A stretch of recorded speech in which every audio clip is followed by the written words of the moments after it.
So that was a little bit of information on accountable care organizations. Now, we want to turn our attention to budget.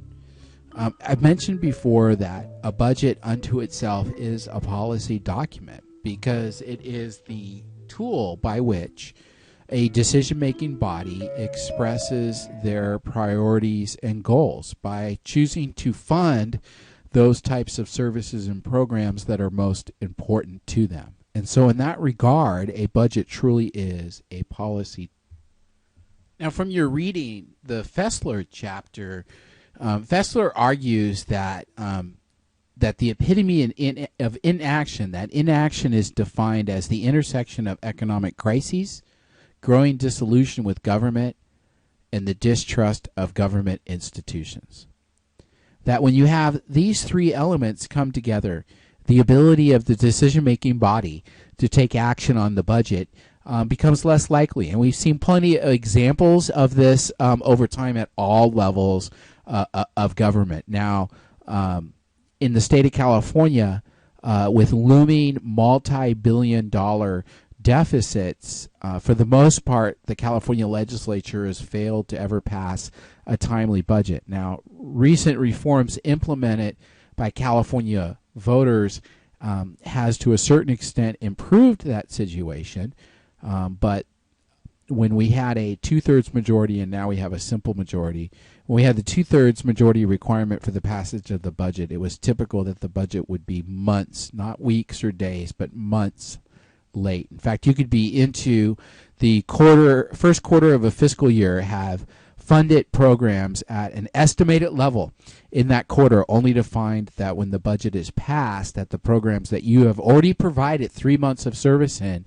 have been cut. So you have already overexpended in that particular program because you were working off an estimate that showed a higher allocation, and essentially in return what you end up doing is having provided too much service in the first quarter, not knowing what the final budget would be, and then when you know that, having to reduce services correspondingly during the remaining 3 quarters in order to make the budget balance, which means a reduction in service for the remainder of the year. Just a great example of how the administrator, the public administrator, that administrative oversight, their ability to have to juggle a number of items, including that. So we know that budgets actually shape program, that ultimately they are an implementation tool and they align with executive intent.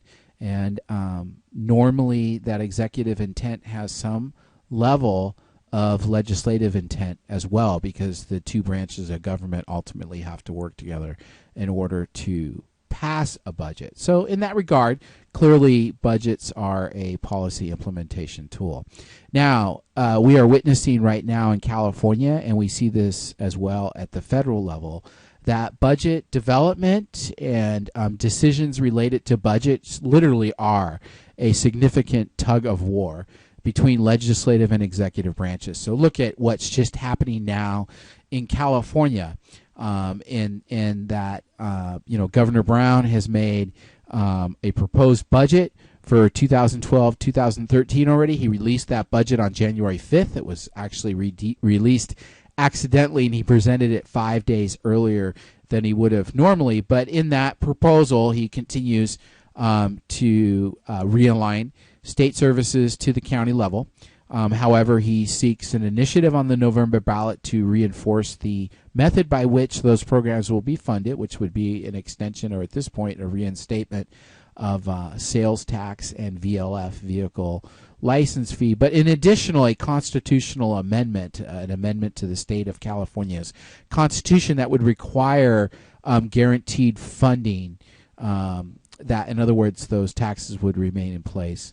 Or some other funding source would remain in place to guarantee to the counties that they would have revenue provided to them in order to be able to implement those programs or handle those realigned programs. But now members of the legislature may not agree with that approach, and so they end up fighting the budget on that. Or they may not agree that if the initiative on the November ballot doesn't pass, that education should be cut accordingly by $9 billion.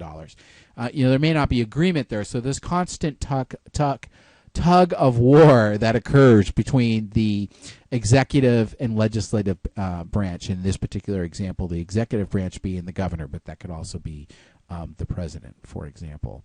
And actually, conflict in this regard is considered good.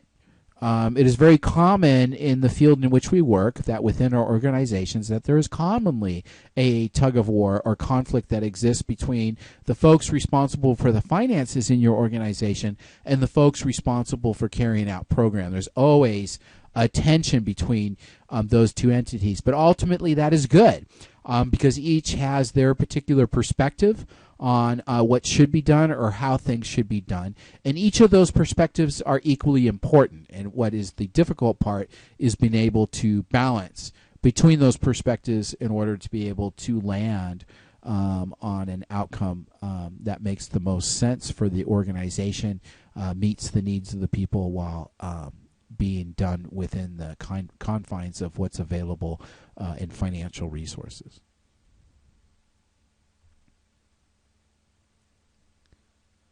So the budget process can be broken down into some very basic parts, and that includes budget development, appropriations, and execution. So budget development in this regard, we've spoken a lot about. Typically the executive branch proposes something to the legislative branch that reviews and ultimately adopts that. And then, of course, the executive branch has to accept what's been adopted by the legislative branch. Appropriations is actually the allocation of money, and execution is carrying out the budget itself, making sure that the appropriations are made and that the proper expenditures are aligned with those appropriations, and the expenditures are within the confines of what's been appropriated to the program. So when we look at budget development, we can look at it from a couple perspectives. A top-down, where there's actually, a dictated levels of funding that will be for each program, or perhaps it's a bottoms-up, where perhaps we start with like what's called zero-based budgeting, where we set everything at zero and we decide what the actual need is, and then we compare that to all of the needs across the organization and find a balance within that.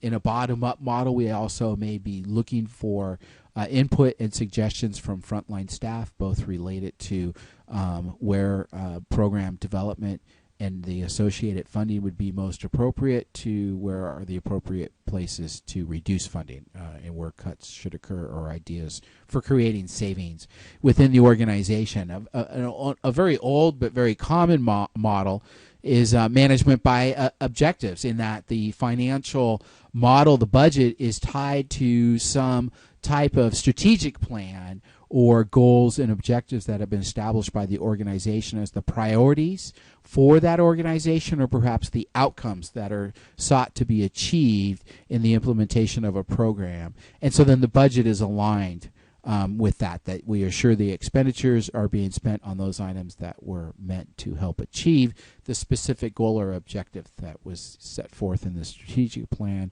or somehow established by the organization. So typical, very common in organizations to align funding with objectives and goals for the organization.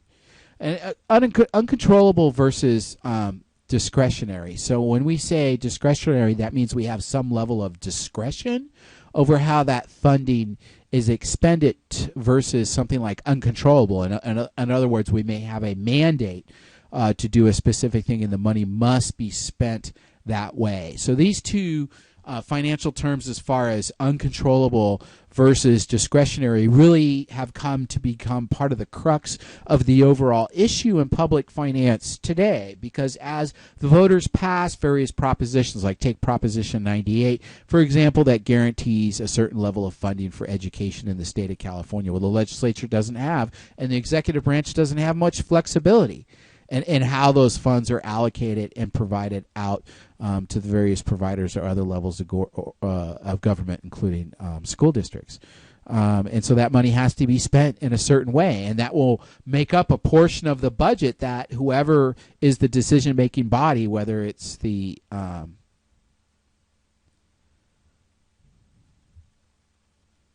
Sorry about that. Whether it's the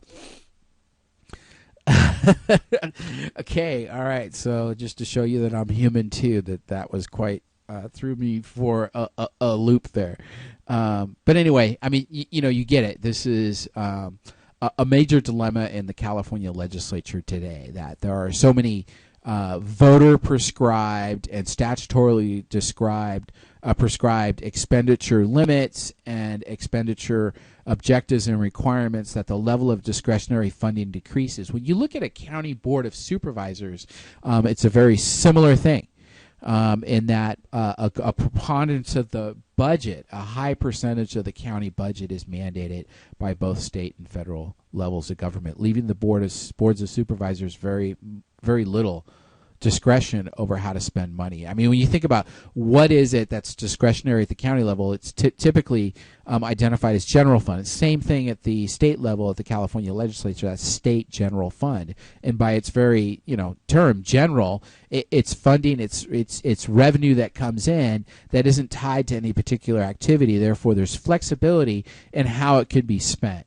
But unfortunately, because there's so many mandates over certain and various forms of revenue, that the level of discretion has shrunk over time, making it very difficult for decision-making bodies to really be able to use the budget as a policy tool.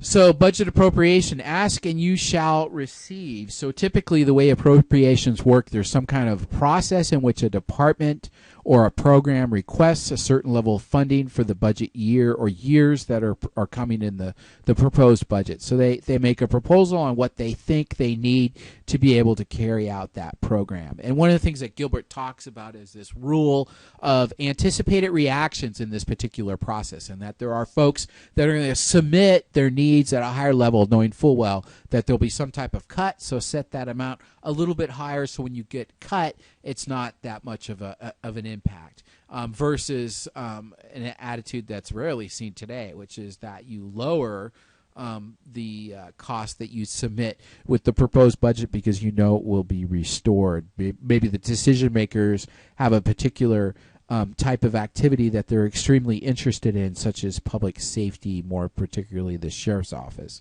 and they might want to provide additional funding for public safety. Now, we've seen a lot right now at the federal level. This has become a very common thing because of the tug of war that exists within Congress today, because of the various political factions that are constantly working against one another. At the federal level, we're seeing a lot of what's called a continuing resolution, where there's an agreement that there's not agreement on how the budget would be, but we agree that the programs need to continue. In the meantime, we don't want them to shut down just because we haven't come to agreement on the overall budget yet. So we're going to do a continuing resolution that allows that program to continue to be funded for a short period of time, so it doesn't have to shut down until a particular program or the budget itself has actually been passed. Sequestration, where money is sequestered, in other words, it's held. It's the decision's made that it is not going to be spent, and maybe the decision ultimately on how to spend the money hasn't been made, but rather than having a continuing resolution, the money is actually sequestered and the program has to be put on hold. Now, under budget execution, ultimately what happens in the process, up to this point, the legislative body has set an appropriation, right? And at that particular point, then the administrative entity becomes responsible for operating the program within that amount. Now we're seeing a lot, especially in the state of California, various financial strategies in order to improve cash flow at the state level, recognizing that at particular times during the year there may not be sufficient revenue at the state to actually support all the programs that are being provided at that particular moment in time, knowing full well, though, that the revenue will eventually materialize. But until it actually does, that poses a cash flow problem, right? There's not enough cash flowing to cover the costs at that particular time. So there's a number of budgetary and financial strategies that are undertaken, and we see this a lot at the state level today. But one is impound. where unexpended funds in a particular program, most likely from a prior year that were unspent, are swept and collected and taken back. The second one is to rescind or rescission. And this is something that's become very common in the state of California, whereas 5 or 6 years ago, this would never have been something that would have been taken into consideration. But we have a lot of what's called mid-year rescissions, where we get halfway through the year and we take a look at what we thought we were going to get in revenue, and we actually look at what we did get in revenue. And if that's less, if we got less revenue than we anticipated, then we know we have to reduce the appropriations overall because there's not going to be sufficient revenue to meet the target that we thought we were going to have. And so that requires immediate action and a reduction in funding halfway through the year, which goes back to something I said earlier. You were operating a program at a certain level, believing that was the amount of money that you had. And then at some point later in the game, the rule changes and the money's reduced, but you've already been expending at this higher level, which means then the reduction is compounded because there's less time left in the year to make up the difference, which means the reduction ends up being even more significant than what's proposed at the time of the rescission because of that issue about front end spending versus back end reductions. Something we really see a lot, in fact, this was very common in California for school districts both last year and this year, and we're actually seeing it for Medi-Cal right now with the exception of small counties being exempted, and that's a deferral, outright deferral and or delay of payments where a billable activity is submitted via the Medi-Cal system, and the state of California chooses not even to actually pay that bill because there's not sufficient revenue at that particular time to be able to do it, but recognizing that that revenue will eventually materialize and the bill would be able to be paid. So we actually saw outright complete deferrals for an entire year last year of certain payments to school districts because the state of California looked at a number of school districts up and down the state and saw that they had significant reserves and felt that if they actually just didn't pay them, that they'd still be able to operate because of the reserves. And this was very common last year. The state of California, for the entire year, did not pay school districts for certain activities at all, not a dollar, even though it was budgeted and they knew that they could expend within that allocation, but they never ever got the money. And then another common tactic is just this delay. Typically when we think about specialty mental health, when a county submits your billable activity as a clinician to the state of California for reimbursement under Medi-Cal, government code has this thing called immediate payment, and the expectation is that that's a 90-day process. That between the time that the claim is submitted and the check is cut at the state controller's office, that 90 days will have passed. It is very common today for bills to go 9, 10, 12, 18 months before they're actually paid. And that's a common tactic used by the state of California to manage cash flow. So in other words, they stick the burden of the debt of the unpaid bill on local government who has already incurred the cost and has paid for them without reimbursement. And so they carry that. So think about the impact on local cash flow. And think about what I said earlier about discretionary versus uncontrollable funding. Now even think that your discretion is even further inhibited by the fact that you don't have significant cash to meet your own local objectives and goals because the state has failed to reimburse you for costs already incurred. And you are covering those costs until the state pays. And in some instances, it takes a year and a half or more for that revenue to materialize. And in the meantime, the county's carrying the state with no interest paid whatsoever, and the significant impact that has on local cash flow. So one of the things the executive branch does in budget execution is it induces management controls over expenditures.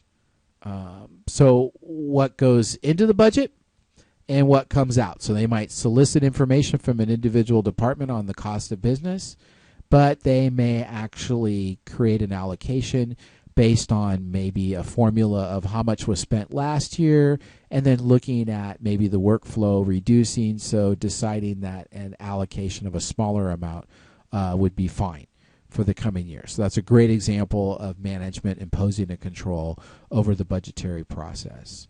Overall, we know that legislative bodies really aren't good at overseeing budget processes because it really is it's a technical process. There's a significant amount of requests, there's a significant amount of programs that need to be funded, and there's a significant number of revenue resources that are used for those, and many of those revenue resources have strings attached to them and only can be used in a particular way. So how bizarre is it to see a city laying off police officers, but at the same time they're repaving an entire boulevard? Well, it's because it comes from two different sources of funding, which one does not pay for the other, nor can one be used for the other. So let's look at an example of management controls in place under a budget policy. And the example that we're going to use is the California Department of Mental Health, and more specifically, a couple all-county letters. So we're going to look at some MHSA planning estimates and see what that particular letter is all about. And then we're going to look at the requirements for an annual update to a 3-year program and expenditure plan under MHSA as well. And so to do this, so we're going to look at these letters. So we're going to go to the DMH website, which is www.dmh.ca.gov. We go to News and Publications. In this particular instance, the first letter we want to look at is letter 09-20. 09 stands for 2009, so that means we're going to look for an archived. It's a letter, so we go to 2009. This particular instance says there were no letters at this time, which then means it must have been a notice, not a letter. So we look at 09 and we're looking for 20. So there's 22, 21, and here's 20. Information notice, which is the Mental Health Services Act planning estimates. So we've click here, we actually get a copy of the letter itself. And we can see here's a letter from December 10th of 2009, and these were the planning estimates for fiscal year 2010-11 for the Mental Health Services Act. And you can see the various components there. Basically a letter, it talks about what components are that are funded and in conformance with the law, blah, blah, blah. Now we're going to go back and actually look at what were the planning estimates by looking at the attachment to that particular letter, which in this case is enclosure 1-5.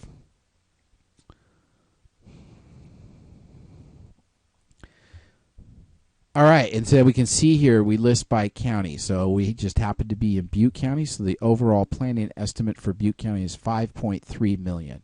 It's actually a reduction from the prior year of $690,600 due to a decline in the revenue because it's an income tax, which is a very volatile form of tax. So in this particular year, I mean, there was a slump in the Mental Health Services Act because of the economic downturn. This actually reflects a reduction. So then we see that for PE and I. We see the same thing. We see it for innovation.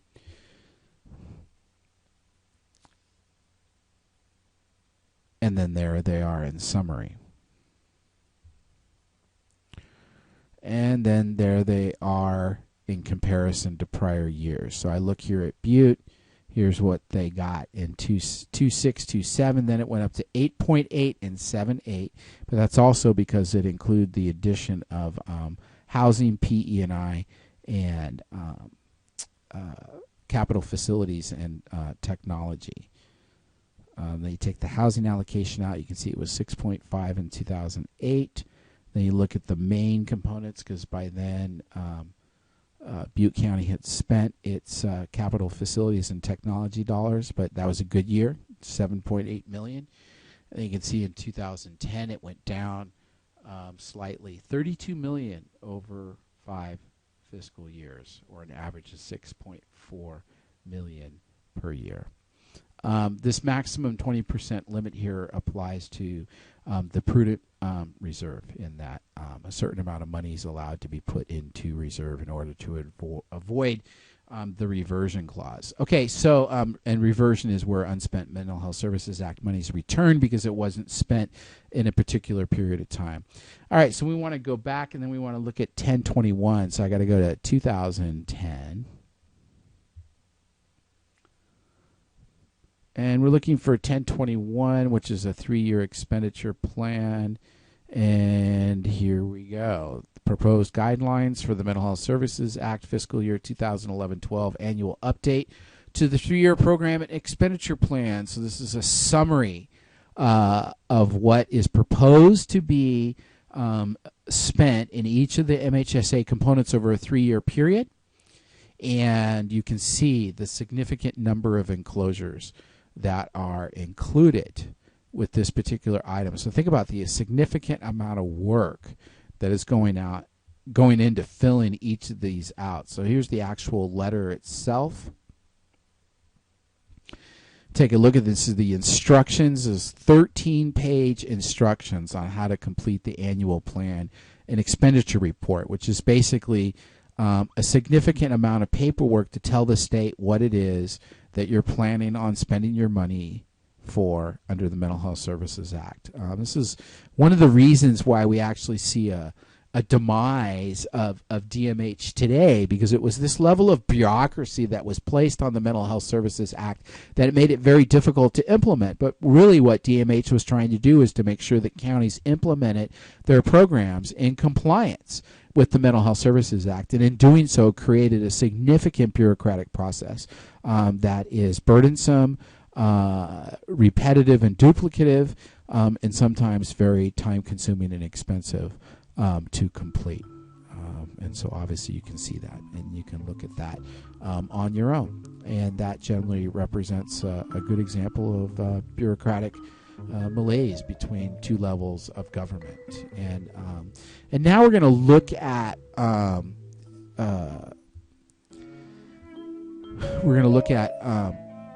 a short video from the Legislative Analyst's Office talking about the relationships between the two levels of government.